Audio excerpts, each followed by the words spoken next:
Quando precisamos de um bom susto, às vezes a ficção é a melhor resposta. Um filme assustador ou um romance de arrepiar pode ser exatamente o que precisamos para satisfazer nossa vontade de sentir medo. No entanto, às vezes a verdade é, como dizem, mais estranha do que a ficção. Para um arrepio que tem o bônus de ser 100% real, hoje vamos conhecer 5 casos estranhos de crimes reais.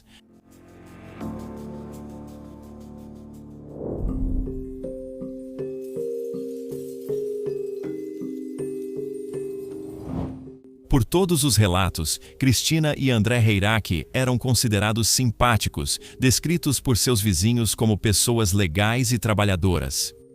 Em fevereiro de 2021, o casal estava na casa dos 50 anos e morava em Georgetown, Ontário, Canadá. Georgetown é considerada uma cidade segura e bonita, próxima a Toronto, oferecendo aos moradores o luxo das comodidades de uma grande cidade com o charme de uma cidade pequena. Como a região tem uma reputação tão tranquila, foi um choque quando os serviços de emergência foram chamados para o idílico cul-de-sac dos Heirac na manhã do dia 17 de fevereiro de 2021. Quando as autoridades chegaram à casa na Hidden Lake Trail, por volta das 5h30 da manhã, chamas já estavam saindo da casa.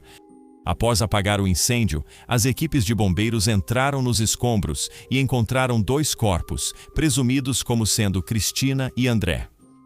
Desde o início, toda a situação parecia estranha e o Corpo de Bombeiros de Ontário iniciou uma investigação. Corpos foram achados na garagem onde o incêndio começou. As chamas consumiram toda a garagem para 2 carros, os veículos Heirac e uma parte da casa. No dia 19 de fevereiro, 2 dias após o incidente, o escritório do chefe dos bombeiros repassou o caso para a polícia. Embora muitos detalhes do caso não sejam públicos, as autópsias dos Heirac e imagens da câmera de vigilância de um vizinho confirmaram que não foi acidente. Por volta das 18h30 do dia 16 de fevereiro, o carro de André é visto entrando na garagem enquanto ele coloca o carro em ponto morto e começa a juntar suas coisas. Antes de sair do veículo, uma figura sombria se aproxima da garagem e entra pelo lado do passageiro do carro. André não parece ver a figura sombria e continua. Normalmente, ele sai do carro, caminha em direção à entrada interna de sua casa e aperta o botão da porta da garagem. A última coisa que vemos, enquanto a porta da garagem se fecha lentamente, é a figura encapuzada abaixando levemente a cabeça para permanecer escondida atrás do carro enquanto André entra em casa. Ninguém sabe a linha do tempo nem como os eventos ocorreram para os Heirac após aquela filmagem assustadora, ou quanto tempo o assassino ficou à espreita antes de atacar. No entanto, pouco menos de 12 horas depois, os Heirac estavam mortos e a casa deles estava em chamas. A polícia canadense permaneceu em silêncio sobre os detalhes mais específicos da investigação, mas pouco mais de um mês depois, em março de 2021, um suspeito foi detido. As autoridades dizem que Harrison Brown, de 27 anos, é o culpado. Originalmente vindo de Mississauga, uma cidade próxima a Georgetown, ele já conhecia André antes do assassinato por causa de negócios. A relação entre eles segue desconhecida, assim como o motivo de Brown permanece incerto. Tudo o que sabemos é que André era gerente na Boiler Inspection and Insurance Company of Canada. Em agosto do mesmo ano, Brown foi acusado de 2 acusações de homicídio em primeiro grau e uma de incêndio criminoso. Em setembro de 2021, o caso dele ainda aguardava julgamento, e o status é desconhecido até o momento.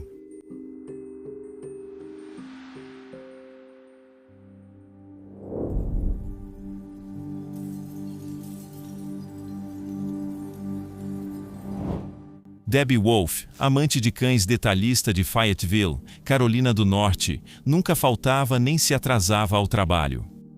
Formada em enfermagem apenas 2 anos antes, Debbie ainda era nova no trabalho, segundo o Fayetteville Times. Ela era vista pelos colegas como enfermeira dedicada, jovem adorável e pessoa feliz em todos os aspectos. Durante a temporada de festas de 1985, Debbie passou o dia de Natal com sua família antes de voltar ao trabalho em 26 de dezembro. Vista pela última vez ao sair do turno por volta das 16 horas, Debbie não apareceu para seu turno programado no dia seguinte. Um fato que preocupou profundamente sua mãe, Jenny Edwards. Perturbada pela ausência incomum da filha, Jenny, seu marido, John e o amigo da família, Kevin Gordon, foram até onde Debbie morava com seus 2 cachorros, Mason e Morgan, em um terreno rural nos arredores de Fayetteville. Ao chegarem à cabana de Debbie, sua família encontrou tudo em desordem. Sua moradia, normalmente arrumada, estava bagunçada, com roupas e pertences pessoais espalhados em lugares estranhos. Uma mensagem estranha na secretária eletrônica de Debbie sugeria que ela não estava no trabalho há dias, o que era falso. Debbie tinha faltado apenas um dia até então, e a voz masculina do outro lado da linha disse que estava preocupado e esperava que ela não faltasse mais nenhum dia. Hey Deb, missed you here at work today. You've been out a lot of days. Make me worry when you miss another one. Just want to make sure you're okay. Latas de cerveja vazias, de uma marca que Debbie não bebia, estavam espalhadas pela propriedade. E o mais preocupante de tudo, Mason e Morgan não tinham sido alimentados. Jenny, compreensivelmente angustiada, entrou em contato com a polícia, que se recusou a se envolver até que Debbie estivesse desaparecida por 72 horas. No dia 31 de dezembro, 5 dias após o desaparecimento de Debbie, a polícia finalmente chegou à propriedade dela com cães farejadores, mas não conseguiu encontrar nenhum vestígio dela. Jenny ficou frustrada e decidiu focar em uma área da casa da filha que ainda não havia sido totalmente explorada, um lago raso e turvo na propriedade. O amigo da família, Kevin Gordon, voltou ao local com outro amigo, Gordon Childress, prontos para vasculhar o lago. No dia de Ano Novo de 1986, os 2 homens encontraram o corpo sem vida de Debbie, poucos momentos após começarem o mergulho. Gordon observou que havia 2 conjuntos de pegadas no fundo do lago, além de marcas de arrasto que cortavam a lama. O corpo de Debbie parecia ter sido colocado de cabeça para baixo em um barril de 55 galões que ela mantinha em sua propriedade. A polícia foi rapidamente notificada e no dia seguinte o lago foi drenado e o corpo de Debbie foi retirado. Curiosamente, não havia barril. As autópsias oficiais concluíram que Debbie havia se afogado e que provavelmente caiu na água enquanto brincava com seus cachorros do lado de fora e, tragicamente, morreu. No entanto, as evidências não são tão claras. Primeiramente, o corpo e as roupas de Debbie estavam limpos. Se ela tivesse ficado submersa em água suja por vários dias, por que não havia lodo ou detritos em seu corpo ou nas roupas? Sobre as roupas dela, a família insiste que o que ela estava vestindo não era dela. Debbie foi encontrada vestindo roupas e sapatos que não eram do tamanho dela, eram muito grandes. Por exemplo, a jaqueta que ela foi encontrada vestindo era tamanho pequeno masculino e os sapatos eram tamanho 40 masculino, aproximadamente 3 números maiores do que Debbie usava. O carro dela também foi encontrado na propriedade, estacionado estranhamente com o banco totalmente recuado. Debbie tinha 1,60 metros de altura, ela não conseguiria dirigir o carro com o banco naquela posição. Depois tem a questão das latas de cerveja, de uma marca que ela não costumava consumir, e a mensagem de voz suspeita. Por fim, as autoridades insistem que nunca houve nenhum barril e que Kevin e Gordon simplesmente confundiram a jaqueta dela, que estava flutuando ao redor do corpo, com um barril.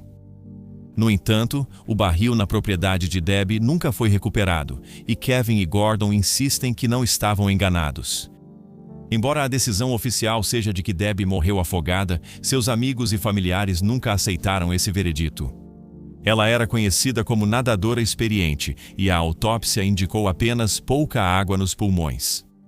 Anos se passaram e nenhum suspeito jamais apareceu, embora exista uma hipótese. No hospital, Deborah era responsável por coordenar os voluntários, e 2 voluntários do sexo masculino haviam se fixado nela nos dias anteriores à sua morte.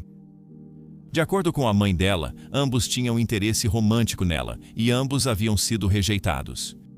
Um deles, com histórico de doença psiquiátrica, assustou Deborah ao descobrir o número de telefone residencial dela e ligar repetidamente, dizendo que sabia onde ela morava e ameaçando ir até lá para encontrá-la.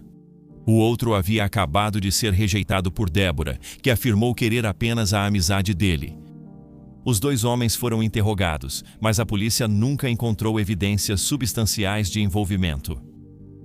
Frustrantemente, nenhum progresso adicional foi feito nesse caso bizarro e as autoridades parecem determinadas a mantê-lo encerrado.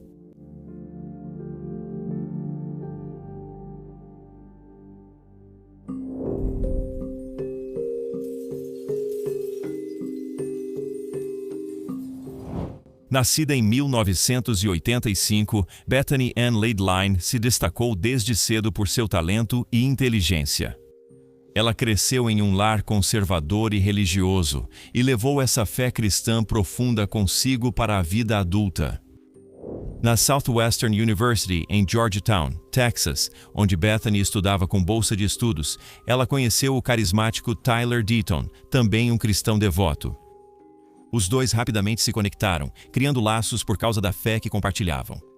O magnetismo natural de Tyler atraía outros estudantes para sua órbita, e logo ele se viu liderando seus novos amigos em sessões intensas de oração que frequentemente envolviam curar os doentes ou, entre aspas, afastar espíritos malignos. Enquanto seus amigos passaram a ver Deaton como um líder e profeta, ele lutava em segredo com sua sexualidade, acreditando, como muitos cristãos radicais, que poderia mudar sua homossexualidade e se curar. Em 2007, Tyler decidiu que queria ir para Kansas City para se juntar à International House of Prayer, uma igreja da região. Bethany e mais de 20 outros estudantes da Southwestern University arrumaram suas coisas e seguiram Tyler até o Missouri. Tyler, Bethany e seus seguidores se estabeleceram em Kansas City. Morando em duas casas separadas por gênero e se autodenominando a comunidade, Bethany terminou seus estudos, tornando-se enfermeira. Tudo isso enquanto vivia uma vida estritamente religiosa dentro da comunidade. Tyler era o líder de fato e se tornou cada vez mais controlador, ditando os hábitos alimentares, os relacionamentos amorosos e as escolhas de roupas dos membros.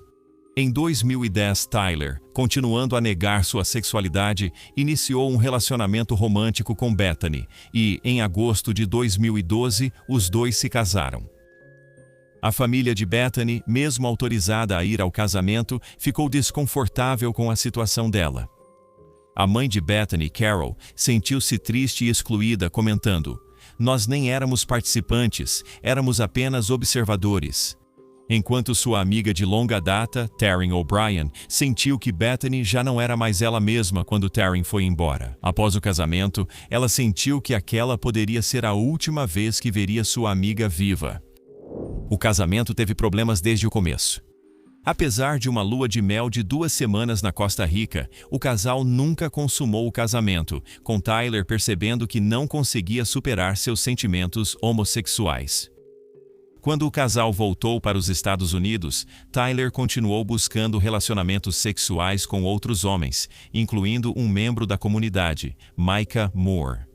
Mesmo que não se saiba se Bethany sabia dos casos extraconjugais do marido, a falta de intimidade dele com ela estava causando sofrimento. E apenas 6 semanas após o início do jovem casamento, Tyler observou que ela parecia suicida. A família dela foi mantida no escuro em relação ao declínio da saúde mental de Bethany, sem saber que ela tinha sentimentos suicidas. E sem saber que ela havia sido internada em uma ala psiquiátrica após ameaçar beber fluido de limpador de para-brisa, em 29 de outubro de 2012, Bethany parecia extremamente angustiada após um dos sermões de Tyler. No dia seguinte, ela foi achada morta na traseira de uma van. Um saco plástico solto ao redor da cabeça, uma garrafa vazia de pílulas para dormir ao lado do corpo e uma nota de suicídio que dizia: "Meu nome é Bethany Deaton. Eu escolhi esta coisa maligna." Eu fiz isso porque eu não seria uma pessoa de verdade. E qual é o sentido de viver se já é tarde demais para isso? Eu queria ter escolhido diferente há muito tempo. Eu sabia de tudo e me recusei a ouvir. Talvez Jesus ainda me salve. Apesar de a morte ter sido vista como suicídio, a família de Bethany suspeitou, e estavam certos. Cerca de 10 dias depois, em 9 de novembro, o amigo de longa data de Bethany e parceiro sexual do marido dela, Micah Moore, apareceu no departamento do xerife do condado de Jackson e confessou ter matado Bethany. Ele afirmou que, agindo sob as ordens de Tyler, ele havia drogado Bethany e depois a sufocado. Embora alguns detalhes da confissão dele fizessem sentido, algo ainda parecia estranho para os investigadores, e eles começaram a investigar mais a fundo a vida na comunidade. Moore admitiu ainda que, desde que Bethany se mudou para a casa dos homens após seu casamento com Tyler, os membros masculinos da comunidade vinham drogando e abusando dela. Isso parecia fornecer um motivo, já que Tyler havia ficado com medo de que Bethany denunciasse o abuso, embora ele tenha voltado atrás depois. Moore foi indiciado em novembro de 2012 por homicídio em primeiro grau. Em janeiro de 2013, ele se declarou inocente e foi liberado após pagar uma fiança de $250 mil. A comunidade se dissolveu silenciosamente, com a Casa Internacional de Oração cortando todos os laços com Tyler e seus seguidores. Surpreendentemente, em outubro de 2014, as acusações contra Micah Moore foram retiradas, com os promotores citando falta de provas. Novas evidências surgiram indicando que Bethany cometeu suicídio, incluindo o FBI, comparando a caligrafia do bilhete com a dela. No entanto, a causa da morte dela continua indeterminada, em vez de ser registrada como suicídio. Quanto a Tyler, ex-membros da comunidade o descrevem como um líder manipulador, quase como um líder de seita, mesmo que ele não tenha mandado matar Bethany.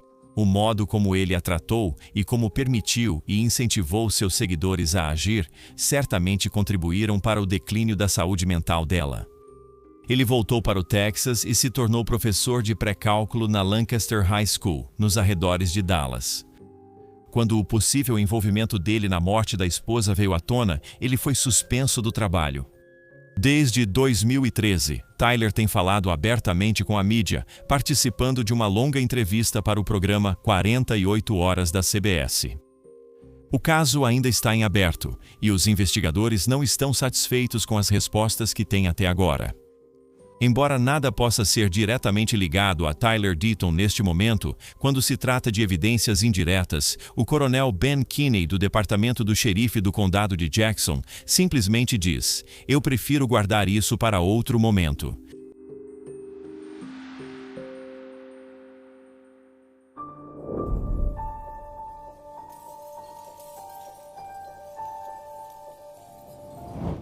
Era um dia de verão agradável em 30 de junho de 1999, quando os restos mortais, já bastante decompostos, de Rick McCormick foram descobertos por um transeunte. As autoridades chegaram no meio de um milharal em West Alton, Missouri, uma comunidade rural bem na divisa entre os estados de Missouri e Illinois. Rick, um homem de 41 anos que abandonou o ensino médio, não tinha tido uma vida fácil até o momento em que seu corpo foi encontrado, de bruços na lama do Missouri. Embora ele nunca tenha sido oficialmente diagnosticado com nada, os familiares acreditam que Rick enfrentava algum tipo de deficiência mental ou doença, o que o deixava quase analfabeto, mas ainda assim capaz de funcionar na sociedade. O homem de meia-idade manteve vários empregos de salário mínimo até que um relacionamento com uma garota menor de idade o levou à prisão por 11 meses. Após sua libertação, Rick começou a trabalhar para um homem chamado Baja Hamdallah como frentista de posto de gasolina. No entanto, Hamdallah tinha alguns passatempos nada legais e frequentemente envolvia Rick em seus crimes, forçando-o a ir até Orlando, Flórida, e traficar grandes quantidades de maconha de volta para o Missouri. Aparentemente, isso nem sempre corria bem. Tanto a tia de Rick quanto sua namorada notaram que ele parecia especialmente abalado após sua última viagem. Antes de sua morte, nunca souberam o motivo. Rick foi visto com vida pela última vez em 27 de junho de 1999, 3 dias antes de seu corpo ser encontrado. Um colega de trabalho dele se lembrou de Rick passar no posto de gasolina por um momento pela manhã, mas ninguém sabe para onde ele foi depois que saiu. Quando seu corpo foi encontrado 3 dias depois, estava horrivelmente degradado, mais do que deveria estar, apesar do calor do verão. As autoridades supuseram que ele foi morto em outro local e mantido em um prédio ou veículo quente antes de ser deixado no milharal, o que acelerou seu estado de decomposição. Além disso, Rick estava a 32 quilômetros de sua casa e não possuía nenhum meio de transporte que pudesse justificar tal distância. Dentro dos bolsos dele, a polícia encontrou 2 curiosos pedaços de papel com cerca de 30 linhas de texto rabiscado e ininteligível. Isso aumentou ainda mais o mistério em torno do caso. Embora o legista não tenha conseguido determinar a causa da morte, a polícia decidiu que ele foi vítima de homicídio apenas com base nas circunstâncias estranhas de sua morte. O notório traficante Gregory Lamarck Knox foi suspeito a princípio, já que ele já era considerado responsável por outros 4 assassinatos no bairro de Rick. Em segundo lugar, seu chefe no posto de gasolina, Baja Hamdallah, também era suspeito. Devido ao seu relacionamento com Rick e seu temperamento explosivo, Hamdallah era conhecido por perder a cabeça e atirar nas pessoas. Por isso, não parecia improvável que ele tivesse matado Rick em um acesso de raiva. Infelizmente, nenhuma evidência foi encontrada para ligar Knox ou Hamdallah ao assassinato. As notas misteriosas no bolso de Rick continuam a intrigar os investigadores, até mesmo na unidade de análise criptográfica e registros de extorsão do FBI. Mas o estranho código ainda não foi decifrado. Alguns pensam que o assassino criou o enigma para confundir os investigadores, enquanto outros acreditam que Rick enviava bilhetes codificados a criminosos. Outra teoria, que sua família em grande parte apoia, argumenta que o estado semi-analfabeto de Rick o levava a rabiscar coisas com frequência, sem saber o que estava escrevendo. Uma quarta explicação lógica é que as anotações eram uma forma de taquigrafia pessoal desenvolvida por Rick, mas sua família duvida da capacidade mental dele para criar um sistema assim. Como disse a tia de Rick, Gloria McCormick, ao The Riverfront Times em 2012, Rick foi a um psiquiatra e ele disse que Rick tinha uma parede de tijolos em sua mente. Mais de 20 anos depois, a polícia ainda não faz ideia do que aconteceu com Rick McCormick e não está mais perto de prender seu assassino. O FBI divulgou as anotações ao público na esperança de que alguém possa decifrar o estranho código.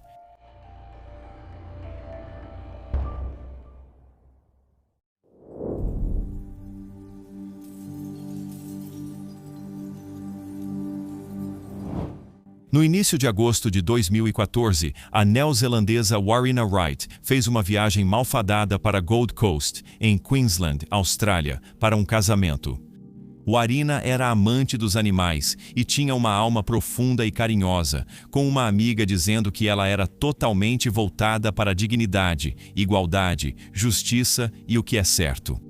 Depois de dar match com o morador de Gold Coast, Gable Tosti, no popular aplicativo de namoro Tinder, Warina concordou em encontrá-lo. A dupla acabou indo para o apartamento de Tosti, uma unidade no 14º andar de um condomínio no bairro de Surfers Paradise.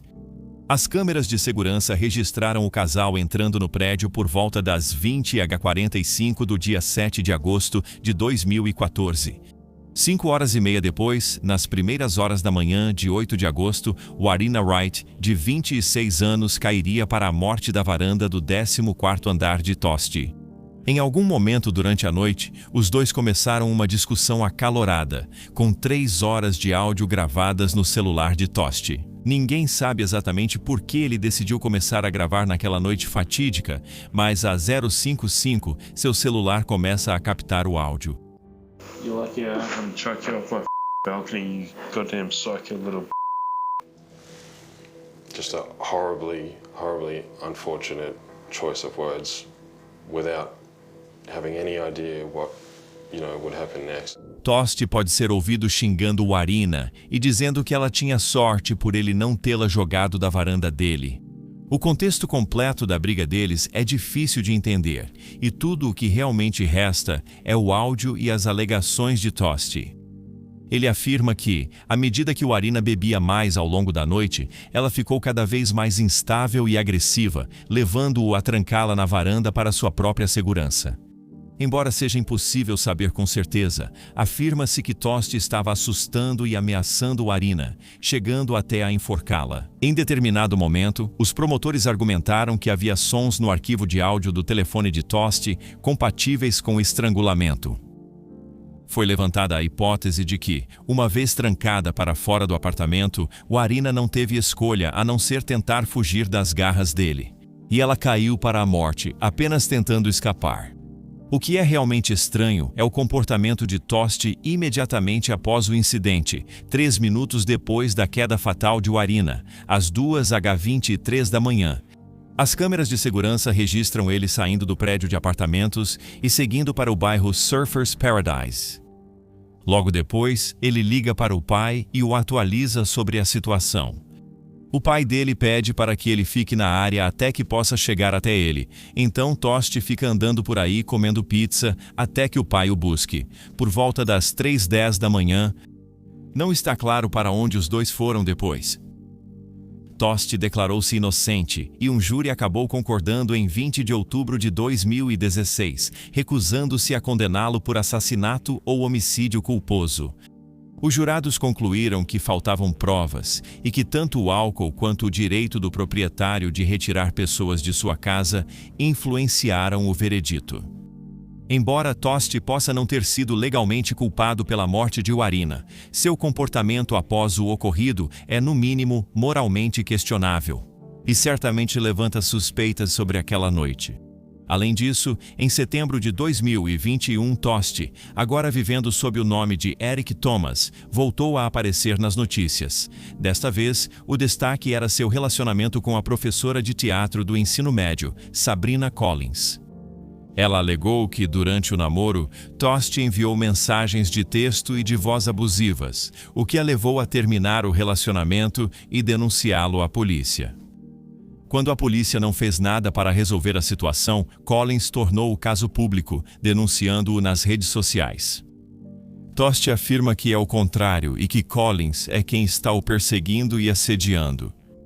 Que estranho ele se encontrar novamente em uma situação de ele disse, ela disse.